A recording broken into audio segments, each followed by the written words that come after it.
ప్రజల వద్దకు పాలన ఒకప్పుడు చంద్రబాబు గారి పిలుపు దాని ప్రకారం ఇళ్ల దగ్గరలోకి అంటే ఒక ఊర్లోకి వచ్చి అధికారులందరూ కూర్చుంటారు అక్కడ వాళ్ళ వెంట పత్రాలు తీసుకుంటారు దాన్ని మళ్ళీ పరిష్కారం ఇదంతా జరిగే కాదు చచ్చే కాదు 70-80% అట్లాగే ఉండిపోయి కేవలం అదొక మీటింగ్ లాగా జరిగిపోయేది నడిచిపోయింది కానీ అదంటూ అసలు ప్రజలకి మన దగ్గరికి అధికారులు వచ్చారన్నట్టు తృప్తన్నా ఉండేది అదే చంద్రబాబుకి ఎసెట్ అయింది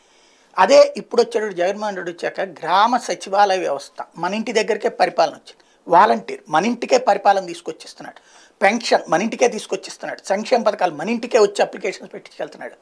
ఇలాంటి వాలంటీర్ వ్యవస్థ మీద విషం చిమ్మి చిమ్మి చిమ్మి చిమ్మి వదిలేశారు ఇంకా నడుపుతానే ఉన్నారు అయిపోయింది ఇప్పుడు అది ప్రజల వద్దకు ఒరిజినల్ పాలన ఇప్పుడు జగన్మోహన్ రెడ్డి మరొక సంచలనాత్మకమైనటువంటి పని చేస్తున్నారు ఇది నిజంగా సక్సెస్ఫుల్ అయితే మాత్రం జగన్ని జీవితకాలం గుర్తుపెట్టుకుంటారు ఎందుకంటే ఇవాళ ఇంతకుముందు కూడా నేను చెప్పా ఇక్కడ ప్రభుత్వాన్ని పొగడం కాదు కొన్ని పనులు హార్ట్ టచ్ అవుతాయి అది ప్రజలకి పనికొచ్చేటువంటి అంశం వాలంటీర్ ఒక పిల్లల్ని పెంచారు చదివించారు ఉద్యోగాలకు వెళ్ళారు వాళ్ళు ఎక్కడో ఉంటారు వాళ్ళు ఏదైనా 5,000 రూపాయలు 10,000 ఒక 5,000 పంపించారంటే గ్రేట్ అది బలిసిన వాళ్ళకి సాధ్యమవుతుంది మిగతా వాళ్ళకి అక్కడ ఏ 25,000-30,000 సంపాదించుకుంటాడు ఏ 2,000-3,000 పంపిస్తే గగనం అట్లాంటి సందర్భంలో అసలు పంపించని వాళ్ళే చాలామంది ఉన్నారు అట్లాంటి ఊళ్ళల్లో పల్లెటూళ్ళల్లో ఆ వృద్ధులు అలా నలిగిపోతుంటే ఒంటరి మహిళలు నలిగిపోతుంటే వికలాంగులకి దిక్కు లేకపోతుంటే లేకపోతే దాన్ని ఏమంటారు డయాలసిస్ పేషెంట్లు ఇబ్బంది పడుతుంటే వాళ్ళకి ఇంటి దగ్గరికి తీసుకెళ్ళి పెన్షన్ ఇస్తుండటం అన్నటువంటిది ఆషామాషి వ్యవహారమా ఎంత ఇంపార్టెంట్ పని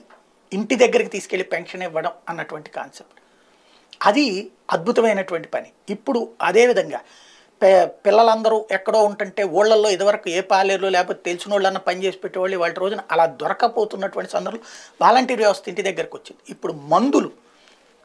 ఏదైతే ఇప్పుడు ప్రభుత్వం వైద్యాన్ని పల్లెలకు తీసుకెళ్ళింది దానికి తోడుగా ఇప్పుడు మందులు ఇంటికి తీసుకెళ్ళి ఇచ్చేటట్టు ఇప్పుడు ఏదో సురక్ష అని చెప్పేసి ఏదో చేస్తున్నారు వారం వారం మెడికల్ క్యాంపులు పెట్టడమో లేకపోతే నెలకోసారి మెడికల్ క్యాంప్ పెడతారు తెలియదు కానీ ఆ మెడికల్ క్యాంపులు పెట్టడంతో పాటుగా మందుల్ని కంటిన్యూటీకి సంబంధించినటువంటి మందుల్ని తీసుకెళ్ళి ఇవ్వటం అట్లాగే ఇళ్ళకెళ్ళి వైద్యం చేయించడం అన్నటువంటి కార్యక్రమం ఎంతవరకు ఇది ఉద్దేశం చాలా మంచి ఉద్దేశం సక్సెస్ఫుల్గా చేయించి చూపెడితే మాత్రం ఇంటికి డాక్టర్ రావడం అంటే హాస్పిటల్కి వెళ్ళి క్యూలలో నిలబడి అక్కడ అల్లాడేటటువంటి దాని బదులు ఇంటి దగ్గరకు వచ్చి డాక్టర్ చూస్తే అది పేదవాడి ఇంటికి వస్తే పేదవాడి ఇంటికి మందులు నడిచొస్తే వాళ్ళకు ఉండేటువంటి సంతోషం ఎలా ఉంటుంది ఒక్కసారి ఆలోచించండి నిజమైన సంచలనం అవుతుంది అది ప్రాక్టికల్గా సక్సెస్ కావాలని కోరుకుందాం ఎందుకంటే పేదవాడే ఇప్పుడు అల్లాడుతున్నటువంటి రోజులు